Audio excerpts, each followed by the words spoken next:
Welcome, Kendra Hancock, to Students Against Mandates podcast. So excited to have you. So how we kind of like to start a lot of these, I want to jump into in a bit talking about your group, Students for Agency. But before we do that, can you tell us just a little bit about yourself? And I want to start with your story with the pandemic, like your experience with the pandemic. So going back to 2020, 2 weeks to slow the curve. What was going through your mind? Where were you? Sure. It was actually sort of an interesting situation for me. I was a residence don at Huron in oh my gosh, it was my second year. And we sort of heard the rumblings about what was going on. And we had some meetings with staff and they were sort of preparing us for some things that might happen. But all of us were sitting there thinking, okay, this is something that's going to blow over, like most, public attention sort of, I'd say issues going on. You sort of just think, okay, it's going to blow over. It's not really going to affect us. And suddenly everything was shutting down. And that included the university, of course, and that included residents. So with our job, it was sort of tricky. I lived in residence, I worked in residence with my students, and suddenly they were kind of jumping off the walls thinking, yeah, I don't have homework. All my exams have been pushed back or canceled. And there was sort of an initial excitement, and we're all thinking, okay, this is sort of chaotic new waters, but we should be back in a couple of weeks. So I left all my stuff in my room. I packed up one suitcase and I went home and, was thinking I'd be back in time for exams. And obviously that didn't happen. So I ended up staying back at home, living out of a suitcase for 5 months. And then, everything sort of kept going from there. Obviously the lockdowns and the restrictions just kept getting extended, but there was always sort of a little bit of normalcy around the corner, thinking that we'd be able to go back to school. And then that was turned online. And then it was the next year, okay, we'll be able to go back to school, and again taken away. What were your thoughts on those restrictions as they were coming out? Like, were you in support of them? Were you indifferent? What were your feelings as this was happening? Was there sort of a point where you're like, now this is ridiculous, or what do you think? Yes, I'd say it took me a while. And I think it was just because it was such, of course, new territory. And especially I'd say being at this age, I was sort of just going with the flow. I think we were all scared of the unknown. At the early stages of the pandemic, we had no clue, of course, the severity of what was going on. We were told terrifying things. And, looking at experts who were also scared, of course, is not reassuring at all. So I'd say I was probably ruled by fear for the first while there. And I'm not sure quite at what point it came around. It wasn't adding up. And I think people, most people have gotten to that point. It's taken a lot of people definitely different rates. But as long as we're sort of getting there and we're getting back to common sense, I think that for me, it was as soon as I knew that, okay, the virus isn't as severe and as deadly as we first thought. And then you start asking the important questions, such as, why are we so focused on vaccination rather than treatment, rather than preventative care? Why is everything actually socially associated? So why is every restriction having to do with government and with freedom of movement and very fundamental things? So you really just had to start asking those sort of questions. And it wasn't too long until you come to an answer that, something else is going on here and this isn't okay. Yeah, I was going to ask you, like, what was a big defining moment for you in that way of thinking? Because I remember I was ruled by fear for a bit too, and it's a big transition and in a kind of a realization, right? A huge way of a shift of thinking. But yeah, it's interesting at the same point when one question just leads to another, and it leads to another, and it leads to another. So, you must have found that kind of an interesting learning experience at the same time as you're going throughout university, hey, like how to adjust and kind of the independent thinking. Have you always been kind of an independent thinker? I would assume that just from talking to you, but did you find this kind of open to new? You're like, gosh, yeah, maybe I am a little, I do think a little bit differently. Yes, I think my parents would agree with that because I've been argumentative all my life. But no, I have great parents, and I think they both instilled in me at a very young age to question everything. I remember when I started getting interested in politics and when I was a teenager, and it was all very, I'd say very left wing at that point, much more center now, I'd say. But at that point I was picking up on, the buzzwords and social issues and the big issues that the celebrities were pushing at the time. And my dad would always just go, okay, but what about this? Or have you considered this? Just asking very general questions, and it would completely lead you to a different area. So I've always been taught to question everything. I've grown up learning that, and I'd say it opened my eyes in university as to what, these professors who were supposed to be experts and some of the things we're learning, and the professor saying, yeah, so this history topic, we don't really know, but this is what we think happened. And you go, oh, okay. Really? That's kind of Yeah. surprising considering it's supposed to be based on fact. So, Yes. I mean, your eyes are opened a bit through university, I think. And then with COVID, things just come shattering down. And that's scary as someone in your youth, right? You think that there are authority figures and that there are fundamental truths out there. And it's crazy how much, how lopsided they can be.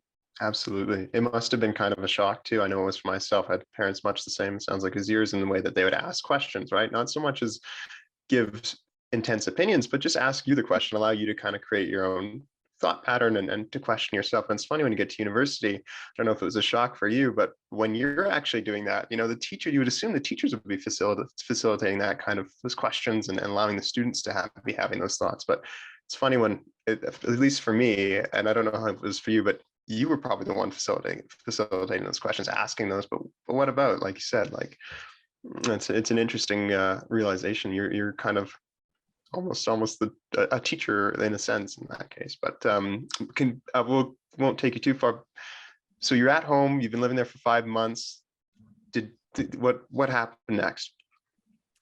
I'd say I was mainly forward focused. I was ready to get back to school again. I had been elected to my university student council, so I was sort of in on on doing the groundwork in terms of getting back to being on campus, what we thought was going to happen, and then that was sort of just taken away from us, and we were forced online. So I'd say I was a busy online student, and I was busy with the council, and that's another role where your eyes are absolutely open to how the institutions work and where the priorities lie. And yeah, the What sort were of you inner seeing workings of there? it can be shocking. Sorry? What were you seeing there? What was happening that opened your eyes with student council? Um, well, I gotta be careful with my wording here because obviously can't divulge too much. Just in terms of how I'd say administrations approach things, and you definitely see an insight to, of course, their branding and how they come across and what the message they would like to be received by the public and by future students, and of course alumni and people and donors is a big one, versus what is actually going on behind the scenes, what student councils deal with in order to represent students, and the struggle of that, because it's a big struggle for most student unions. Interesting. Yeah. How's my Yeah. internet connection right now? It's a little shaky. It's a little, yeah. It's not great, but Yeah, I'll let you can ask clip- the next question. you can clip over all this too. This is the beauty Yeah. of editing. It's, I'll our new favorite tool. Yeah, that's cool. It's cool to hear that actually. It's funny, not from from kind of having dealt a little bit with student union. I don't know how yours was, and I won't make assumptions on anything, but just from our student union, it was very difficult to ask questions with COVID and kind of have that voice that you would hope would be advocated kind of in a democratic sense from the student union body. But yeah, a really interesting balance in that case, from when you're getting to see it from one perspective and you're seeing these policies come down. But did you find that online school like kind of had an effect on your, I don't want to get too into your grades or anything like that? I mean, it was a huge transition. Can you talk a little bit about that too? Sure. It was very isolating, and it's sad because the following year ended up being much more isolating with the additional mandates. But yes, online learning, it was a struggle because being a part of council, our focus was trying to connect people and trying to reach our students. We knew that this was going to affect mental health, and of course that was a priority in order to prevent any sort of issues like that. But you do forget about yourself when you're trying to put that together. And yeah, it was a huge struggle. I'm a figure skater, so that's always been an outlet for me. So I actually still haven't technically been able to get into an arena regularly for the last 2.5 years. So being online, that was gone, any sort of creative or, athletic outlets just completely taken away. And yeah, not having the normal connections. So being online, it was a huge strain. I was, I'd say, probably didn't retain as much of the academic work as I normally would have been in a classroom. But yeah, the schoolwork was interesting, and some of the exams and the assignments ended up being double the course load, but you didn't feel like you were actually learning. It was such a frustrating process, and it was sad to know that, you're spending the same amount on tuition as you would normally. Yeah. Yeah. Was there anybody you were kind of contacting at this time? Or, I mean, were your parents an outlet for you to speak to? Or was there other students you knew of? I mean, we all have kind of our own stories of how we kept informed and sane at the same time. What was yours in that case? Yes, I'd say, yeah, I had a few friends. I was still in town with my university because I was working with the council, but me and my family was the greatest support, and they always have been, and they always will be.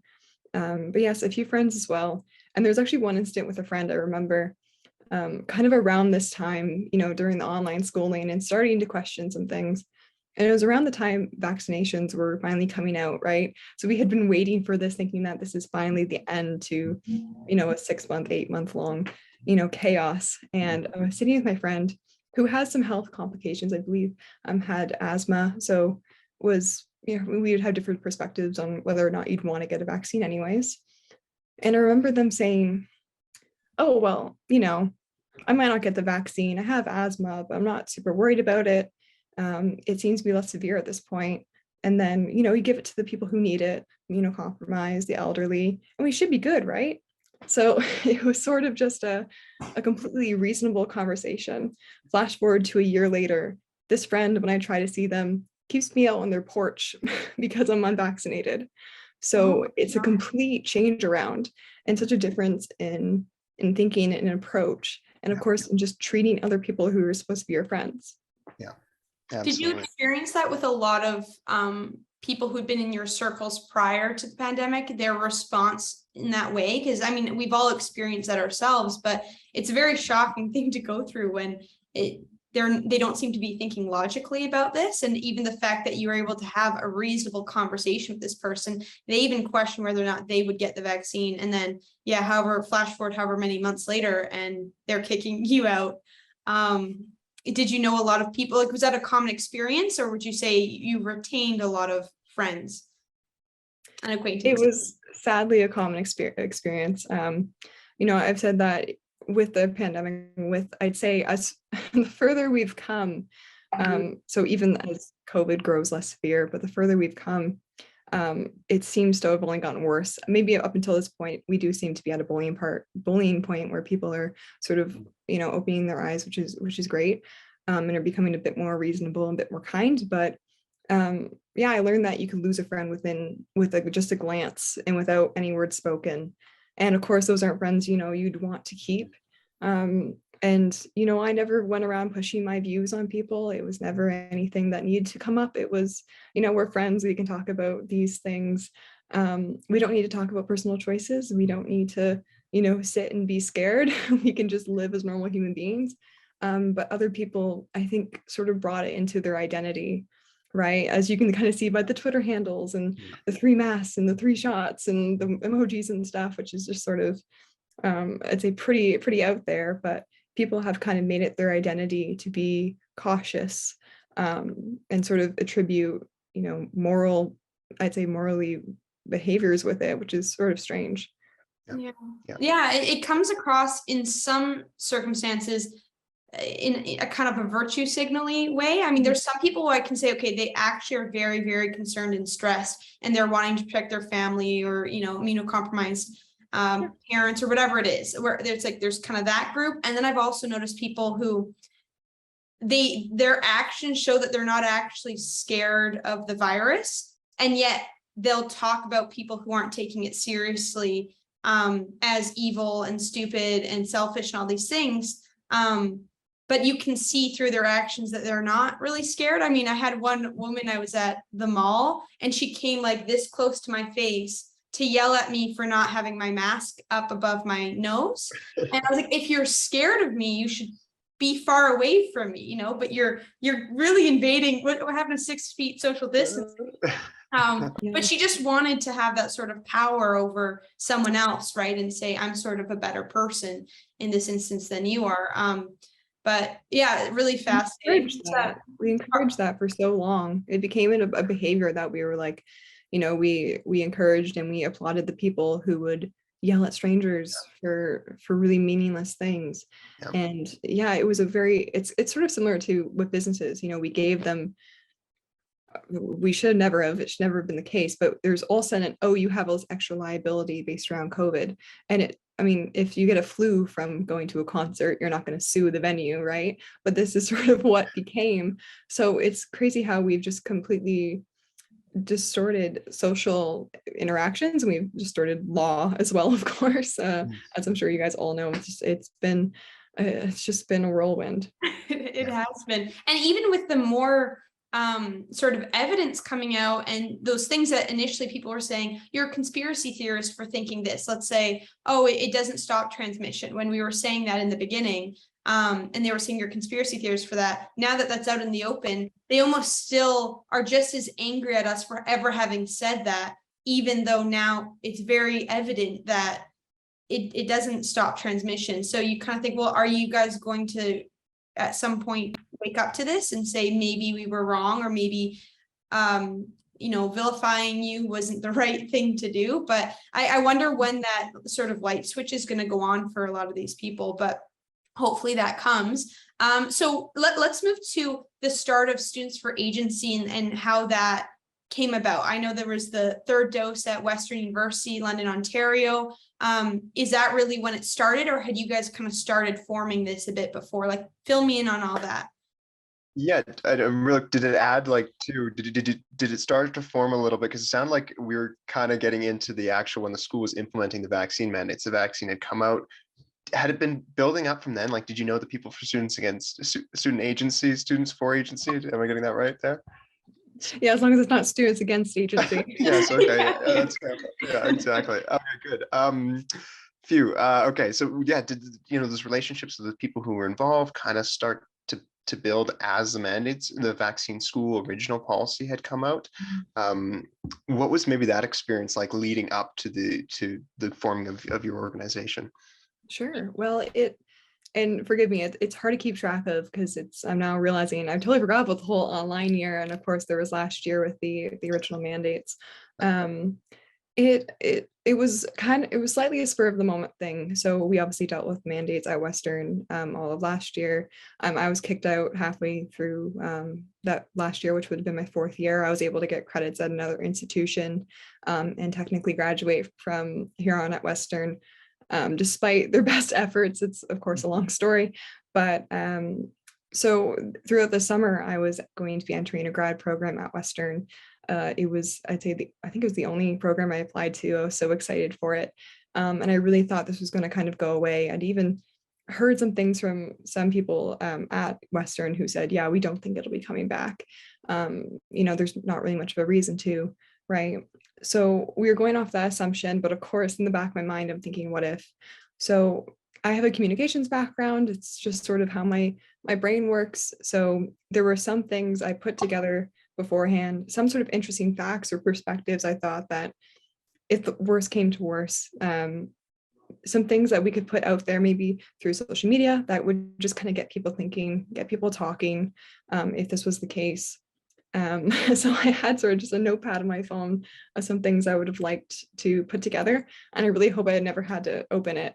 But of course, on August 22nd, the announcement came, and it was so much worse than we expected because of the 3-dose rule and plus the mask mandate again. So as soon as I saw that, I just sort of put my phone down, got, of course, so crushed and sad and angry, but I just kind of put that aside and said, okay, I'm going to get to work, because what else am I going to do? So like a laugh or cry moment, right? Yeah. So I'm like, I'm just going to put that to the side at this point. It's been such a crazy few years. I think I've been able to kind of just roll with the punches. So I'm like, I'm going to make the most out of this terrible situation. Let's see what can be done. So I put out some of the posts really quickly, threw like some branding together. I'm like, that looks okay. Let's put it out there and let's see if we can I don't know, hopefully reach more students than at least than what we did last year. There was a group chat at Western last year that had a couple hundred students in it.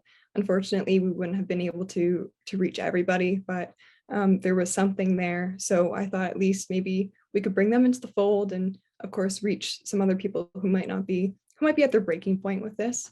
And of course, it ended up resonating a lot more than we expected. And we're at 7,000 followers now. I say we got to 5,000 in about 2 days. So Dang, it that's so definitely cool. worked. That's amazing. It's amazing how infectious courageous actions are, right? Like that Mhm. it just spreads. And yeah, like you said, probably people did really need it, right? Like it's not just people, it's in many different aspects. When it gets that crazy, it feels like when the policies become that unscientific, that intense, it's just it's such an important school. There's school, and then there's actually just the human connection that comes from it, right? Connecting and making sure people are all right, because it's a really traumatic thing for a lot of people to go through, like you said. But so yeah, so the group started, it blew up right away, and take us through that whirlwind, which must have been so insane for you. So yeah, I have a communication background. I've managed pages in social media before. And it's kind of funny because it's like, okay, I've never managed anything on that scale because it ended up jumping so quickly. But it was great to have that sort of a platform, and we were able to get out some very clear and I'd say necessary information and messaging out right in the beginning. So we talked about how Fanshawe, which is, just I'd say 15 minutes away from Western University, Fanshawe College, announced a few days before that they would have no mandate and that the Middlesex London Health Unit told them it was all right, and that was their recommendation. So we posted that with some original text that had been edited by the time Western had gotten around to their announcement. And we had sort of went through the policy and went through the current health situation and just sort of pulled the facts together. And it really did resonate with people. People were sharing it and were commenting. And finally, we had sort of an open dialogue and a passionate student base that was united, which doesn't happen a lot at Western. I'd say like most universities, they could open up like a new like food cart, like a new food was a food truck could be on campus, and half the students would be so happy and the other half the students would be so angry, right? So I mean, it's university campus. People are usually divided over silly things. So this is once where students were united, and it didn't matter how many vaccines you had or if you chose to wear a mask. People just wanted the sort of control and the paternalism of Western to end. So you think it was like the majority of the students at Western did support your movement, and how did the turnout at the rallies go and everything like that? Sure. I'd say we have a majority. I don't think I've really, I mean, I don't think I've really spoken to anyone and had a clear conversation and argument of, why they believe the mandate is good. I know so many people even with 3 doses who say, yeah, this is one step too far. This seems very unnecessary and doesn't seem in connection with reality. The fact that we had 5, I'd say, yeah, still upwards. I mean, most likely more than 5,000 students actively following and interacting with the social media page, considering the sort of ratio between real life, of course, and social media, that is it's a great number to see. So I would say it would be a majority of students, in my opinion. And then the rally, probably the last thing in the world I would ever see myself doing or wanting to do. But at that point, we were just acting off of what students wanted, what we were hearing from alumni, what people were saying needs to happen, and of course, trying to get the momentum going while we still have public attention. So with that, we put together, it went very well. I think we had around 500 people. Now this is about 2 weeks before classes, so we anticipated that we weren't going to be able to get students out. There was a lot of students who messaged us saying, I'm stuck in my home province, but we'll be there with you guys on the live stream. And we had, I think, 7,000 people or 5,000 people like tuned in live, which was great to see when it was happening. And then of course we had the 500 there with us, and it would have, of course, Western, I'm sure, was very aware of the timing, and it would have been better for us to have it, maybe a week or 2 later and have more students there, because I have no doubt they would have shown up. But it just didn't quite work out that way. But it was still effective. We still reached students, and we had so many parents come up to us saying, my student is too scared to be here today. but they support you guys and I'm here for them. I can't even count how many parents came up to us and told us that, which is really, really bittersweet because we know that, we're reaching them and that we can help them. But the fact that they are scared. Yeah. Which and then they shouldn't have to feel that pressure at all, right? Which is just an extra added layer of kind of another byproduct of a really strange society we've been seeing for the past couple of years. It seems like in many ways COVID's almost, and the policies are just a byproduct of kind of that, one could say a little bit of the cancel culture and a number of different interesting factors we've kind of had to deal with. What was the university's response to the protest itself? Because the protest has been such a huge awesome thing that you guys did. I just have to say that from like being not there and being in BC at the time and just being, my gosh, that's such an important impact that had. And it's just such a great reminder as everyone was starting the school year, how this is still going on, and it really united students all across the country. You didn't have to go to Western to care about this issue and to I think so many people were there in spirit, right? So many university campus students and students who dealt with this were there in spirit. So that's my own quick spiel. Thank you to you for that. But so yeah, what was the university's reaction? Were they kind of supportive of the protest or just kind of corralled it? What happened there? Well, thank you. That's a big compliment. Obviously so glad it was received that way. It was worth the driving up to London, staying in a terrifying hotel and doing all that work with me and my parents. But it unfortunately, well, I don't know if I would say it's a surprise or not, but we've heard nothing from Western. Western, I'd say they first responded when we were going to be putting the protest on. They put out some messaging discussing the safety of the event and the extra safety measures. We were working with the constables who were great at Western, and we were of course working and cooperating with them to ensure that we'd have a safe event. I can kind of speculate that Western may have put that messaging out to scare some people off potentially, who knows, but it all worked out. And then past that point, obviously they are aware, obviously Western knows what's going on and sees the student response and the alumni response. And we put out a letter to Western that detailed sort of the student perspective in the last year and a half. And we also had 2 doctors come in and write sort of a medical scientific side, that sort of a rationale as to why these mandates are unnecessary. But the student perspective indicated issues of abuse and harassment and just really illustrating the culture of harm that was created last year by the mandates. And they have yet to respond, and they haven't even come out to condemn the incidents that happened on their campus last year. This is a common theme that I've noticed with universities, is not responding at all. And you would think, just sort of with any discussion, if you or point of view, if you had facts to back up your point of view, you would just share them and have that debate, have an open, honest dialogue. But in every single situation, my university, I'd contacted them numerous times, left voicemail, and basically it just ended with, we don't need to have the discussion, stop contacting us. Same with Brandon, who's a part of SAM. He had the very similar experience. And just about every person I talked to, not even with universities, this is even one-on-one conversations, right? With former friends, like, let's sit down and talk about it. No one wants to have that conversation. And except for seemingly the people on this side want to have that conversation. So I think that is very telling as well. So there was recently a case that was dismissed by a judge for Western University. Were you a part of that? There were 5 students who were a part of that. Or are you familiar with the case at all? I'm not one of the 5 students, but I've been in the loop with the case. I watched the proceedings, and of course admire them for doing this and the great legal team that they had. Yeah, and it's too bad it didn't go forward, but at the same time, it's just great to see that action being made. Like it's right now, it's really unfortunate because I'm studying pre-law, but it's really a given that the courts are just, it's kind of heartbreaking in that sense that they're just dismissing these things. It's really a shame and a really bad stain on our legal system. But at the same time, it's just so great to see that people are going forward with lawsuits at all and having the courage to, because it's a huge ordeal, right? We're doing all this stuff as we're all in these different groups. And you stop and remember sometimes, oh yeah, I'm also in university, right? Like it's like you're balancing these 2 major issues. It's incredible. onto campus, like when school started, people were back. I know the actual 3-dose policy it's not going to be implemented, or not supposed to be implemented until winter. Is that correct?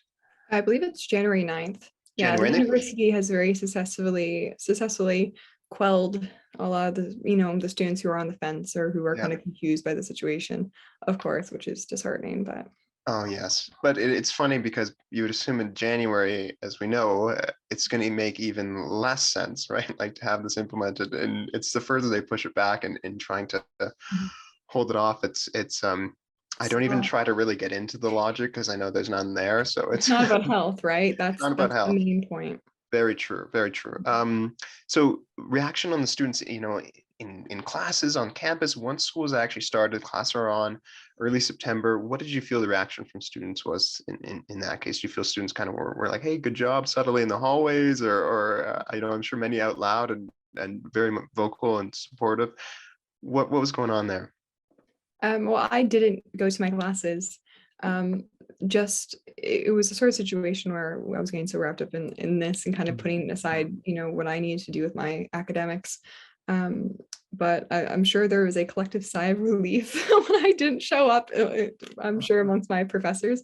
But that is what it is. But I sort of had to face the situation.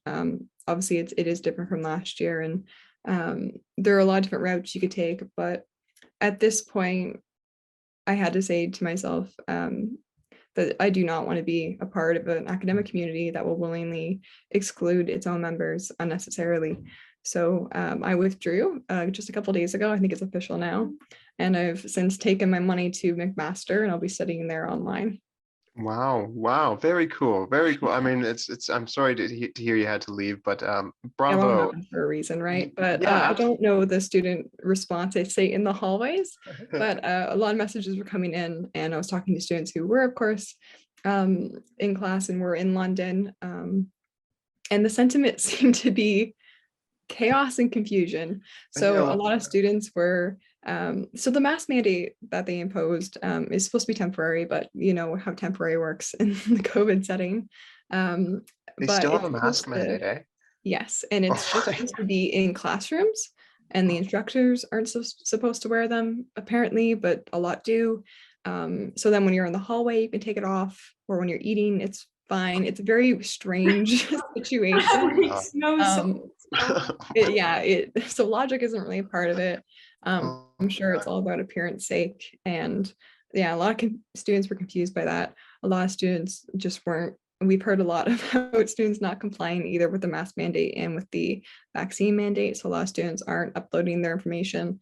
But yes, I think Western has put us all into a chaotic situation. It's put that pressure on its students. So I think that they're going to get it right back. Yeah, totally. Yeah, gosh, it's been interesting. I really applaud you for saying, like, I don't really want to be involved with a university or an institution which doesn't prioritize, individual bodily autonomy and free thought and free expression and all these different things. But so yeah, great point, because I went back to university, but and it's funny how quickly you kind of forget even, I thank God for the work we're all doing, and keeping ourselves reminded. But it's amazing how easy it is to kind of go by the wayside and to again appreciate your campus and appreciate the institution, but it's so important to remember all the time, just like absolutely, we really still have to hold them accountable for all this stuff. This is just not just over in that sense. And congratulations. Sure it doesn't happen again. And it sure doesn't come back and happen again. Yeah.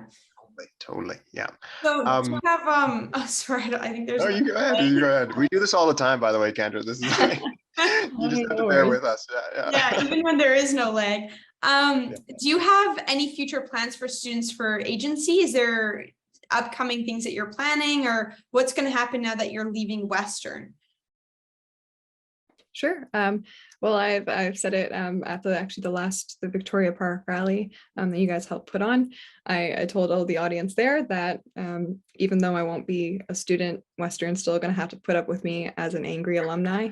So I won't be going anywhere anytime soon. And of course, the other people who help out are still currently students. But what we don't have anything, I'd say, protest wise planned or anything like that right now.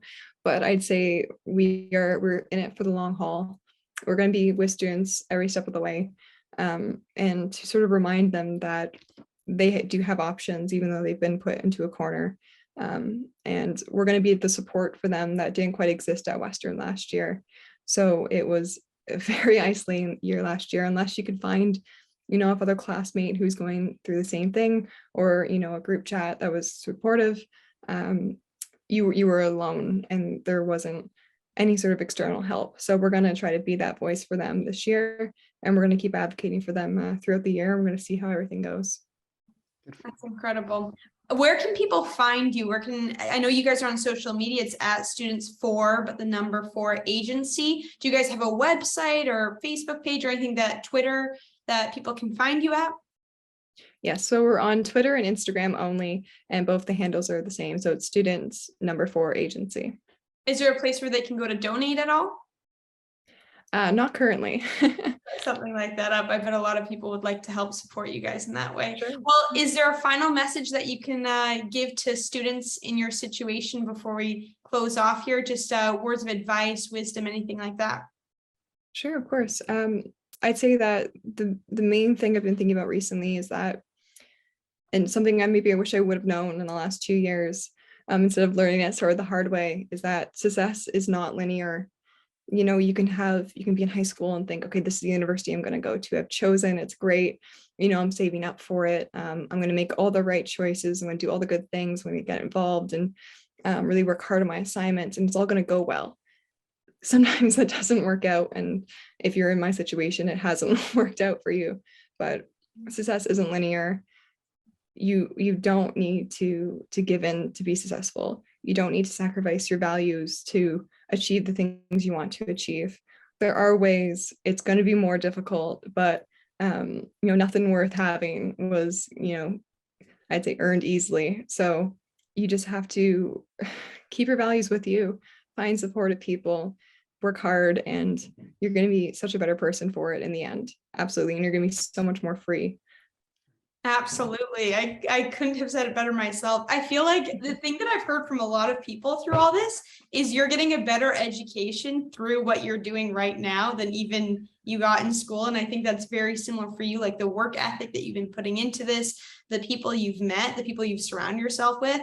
And I think if a lot of people stood up for their values, and I know a lot of people share our values and our feelings on this stuff, they stood up, I agree they would feel a lot more free. It's really scary, but on the other side of being canceled and whatnot, it's not so bad. You feel like, okay, it's done, that's over now. But thank you so much, that was fantastic. We really appreciate having you on. I don't know, Sheldon, was there anything else you wanted to ask?